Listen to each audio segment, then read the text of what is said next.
The following is a Hoop Ball presentation.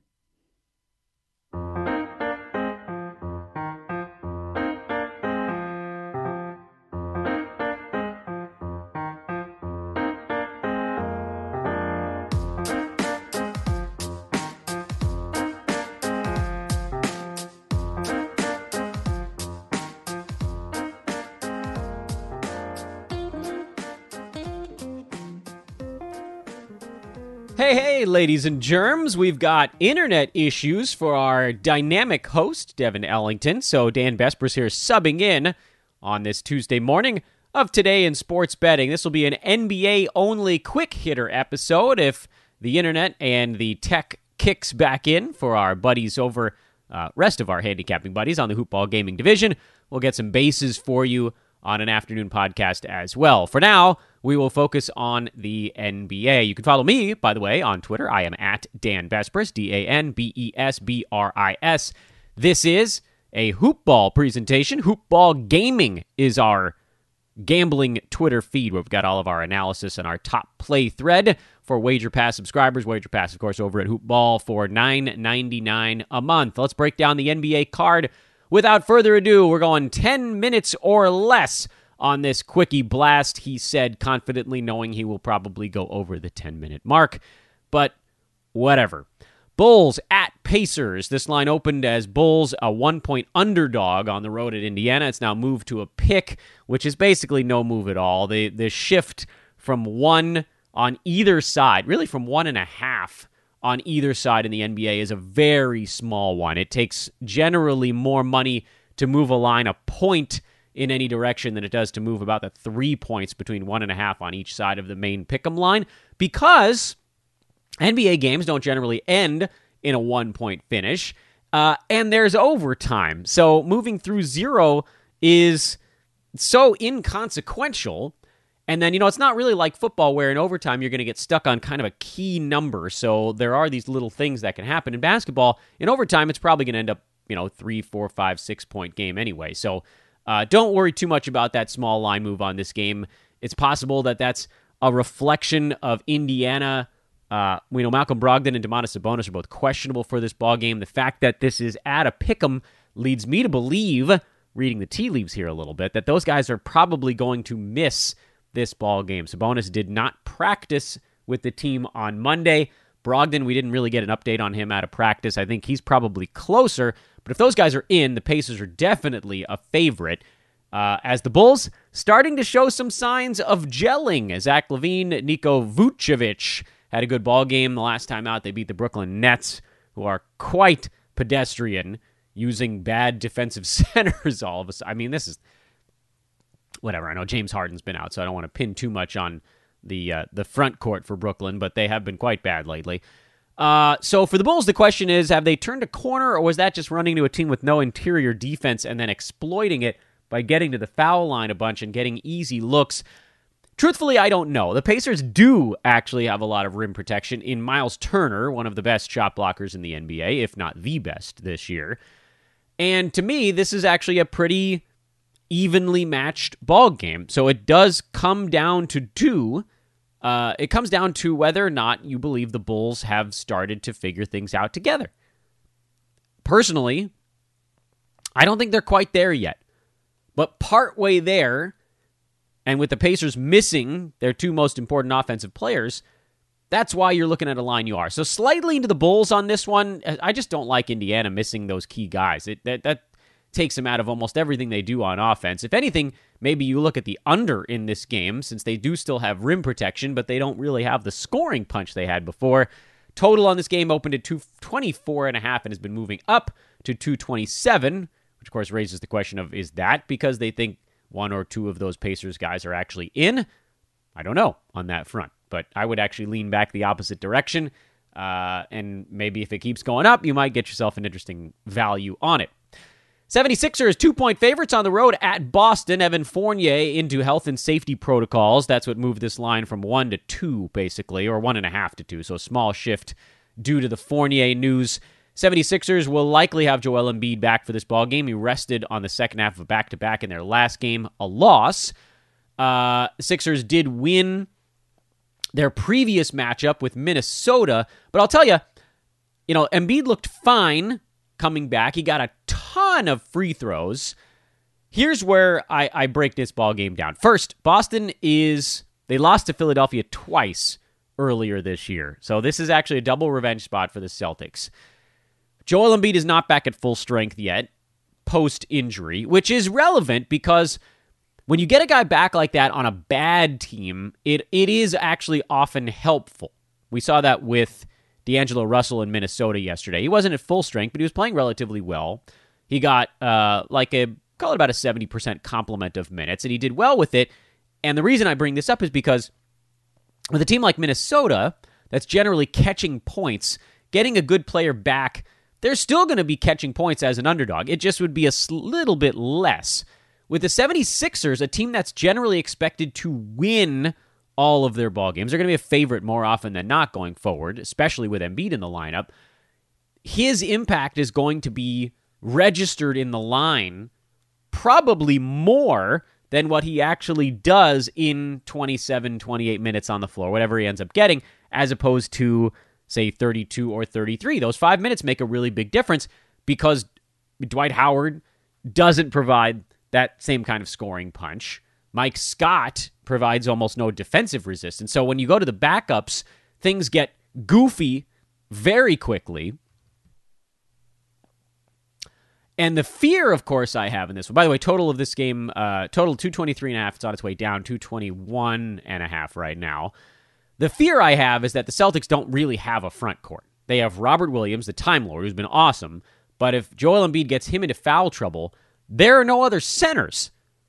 They have Mo Wagner waiting in the wings to try to guard Joel Embiid. You think that's a good idea? I mean, they basically, if Boston knows what's good for them, they're pretty much going to have to match Time Lord with Embiid and hope that Robert Williams doesn't foul out of the ball game. Your other option, if you're on the Boston side, is to go insanely small. This feels like a really bad idea because Philly's gigantic. Embiid, Ben Simmons, Tobias Harris, these guys are all big dudes in the Philadelphia front court. You could go insanely small if you're Boston and try to pull Embiid away from the bucket on defense, try to pull everybody away from the bucket on defense, and then on the offensive side for Philadelphia, for Boston, they're sending doubles, basically, at Embiid anytime he touches the ball. Just get it out of his hands. Don't let him break down Robert Williams. And maybe that's the third option, which is double Embiid early in the ball game. Try to prevent Time Lord fouls as long as you can, and then let him go one-on-one in the second half. Change up your look when maybe you have a few more fouls to play with. I do lean to the Boston side in this game, but that center situation with no Tristan Thompson, not that he's a game changer, but he's a big dude. That would go a long way, just kind of making Embiid work a little bit. Even if you're sending him to the foul line a bunch, you've got two centers. You got 12 fouls to play with. You really only have 6 because Mo Wagner isn't even going to make him blink. Embiid could take Mo Wagner with 2 fingers and just flick him right out of the way. Slight lean to Celtics, though. Lean to Celtics in that ball game. Pelicans are at the Hawks. Hawks favored by 3.5 points. I don't really know. A total, by the way, on its way up from 225.5. It's up to 228.5, which makes me think that Brandon Ingram or Zion Williamson or both are going to be playing in this ball game. I don't know that for sure, and we may not know that for sure until later in the afternoon. But I think if those guys are both in, maybe we see this line come down a little closer. Hawks by 1.5. I think I'd like the Pelicans side if Zion's playing. I don't see how the Hawks have anything they can do with him. Brandon Ingram a little bit less important in my estimation in this one, but I'm not touching this side or the total in this game. There's just too many pieces, too much in flux on the injury side, and so I leave it alone. Lakers came into Toronto as a 2.5-point underdog. They're now a 1-point favorite at Toronto. I'm assuming this is Andre Drummond related, although I admit I haven't looked at my screen in a minute. I haven't seen anything about it. He was questionable coming into this ballgame. Maybe he got upgraded to probable when I wasn't looking a few minutes ago, but that's my guess on why the line is moving the way it is. That makes me actually like the Raptors. Total, by the way, on its way down. It opened at 215. It's down to 208 right now. I don't think anybody else is missing on the Toronto side. I know they were missing almost everybody yesterday. Well, not almost everybody. Kyle Lowry, Freddie VanVleet both missed yesterday's game for the Raptors. They're on the back-to-back, but everybody knew that coming in. So it was actually kind of weird to see them as a 2 to 3 point favorite to begin on this one.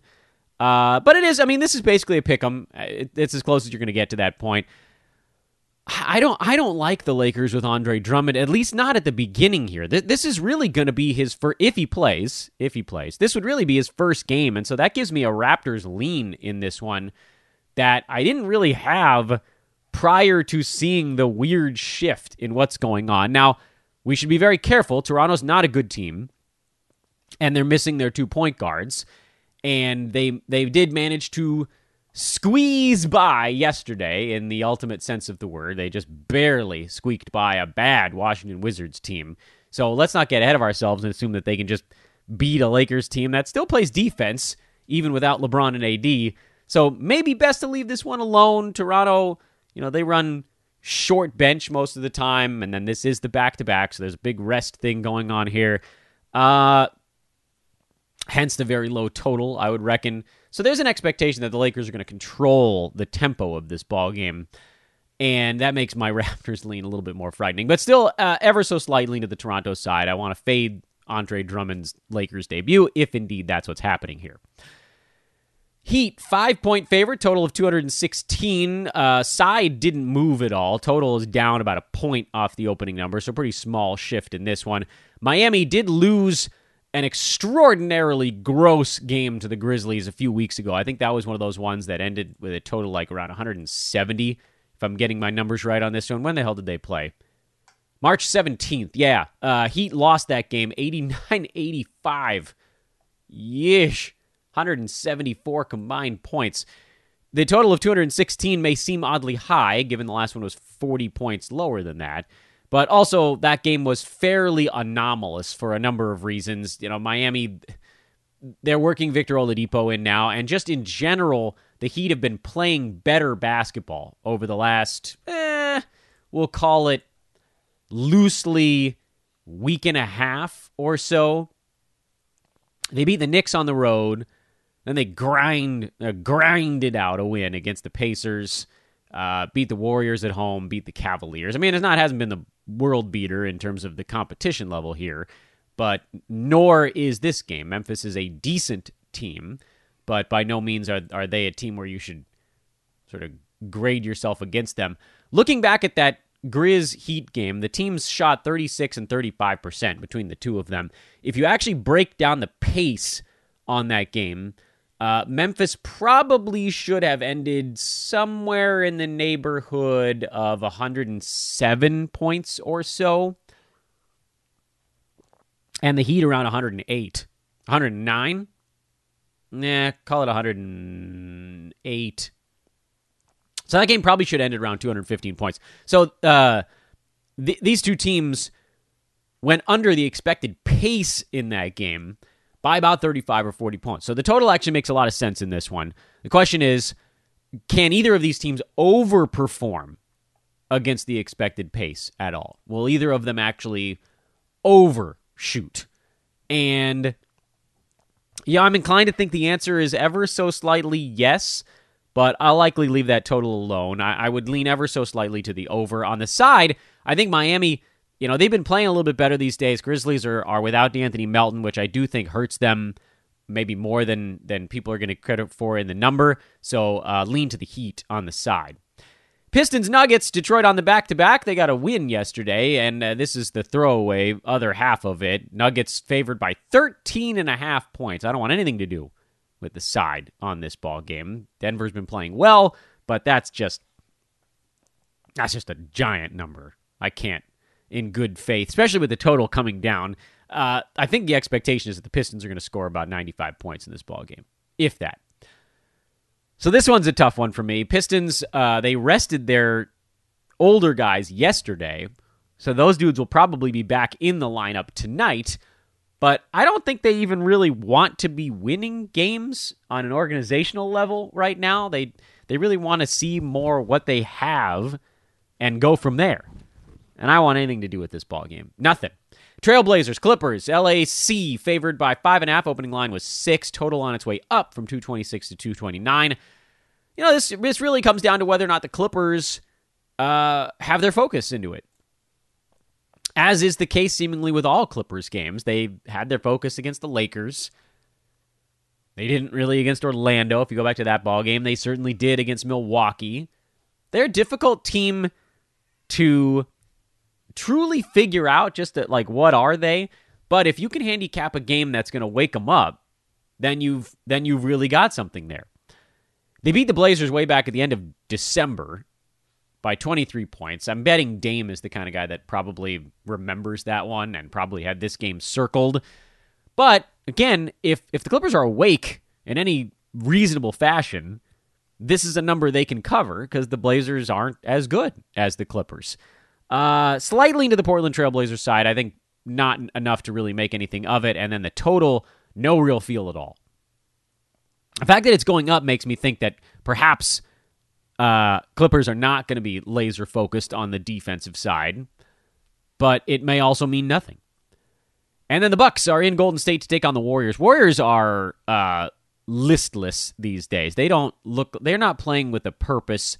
And so in a very rare twist, I actually favor the road favorites, but I can't lay 6.5 points on the road. I can't do it. Everything about my innards says don't. Total of 237.5 is extremely high, and I don't want anything to do with that one either. So there's your NBA card breakdown today here on Today in Sports Betting. I did not keep it to 10 minutes. It's more like 16 or 17. I hope you guys enjoyed it. I think we'll be back maybe with a double dose today. We'll see. Stay tuned. Certainly subscribe. Drop that 5-star review, guys. Really appreciate that when you go and do it over on the podcast app on your Apple-branded mobile device or on iTunes. I'm Dan Besbris, filling a host here on Today in Sports Betting. Have a great day, everybody. I'll talk to you soon.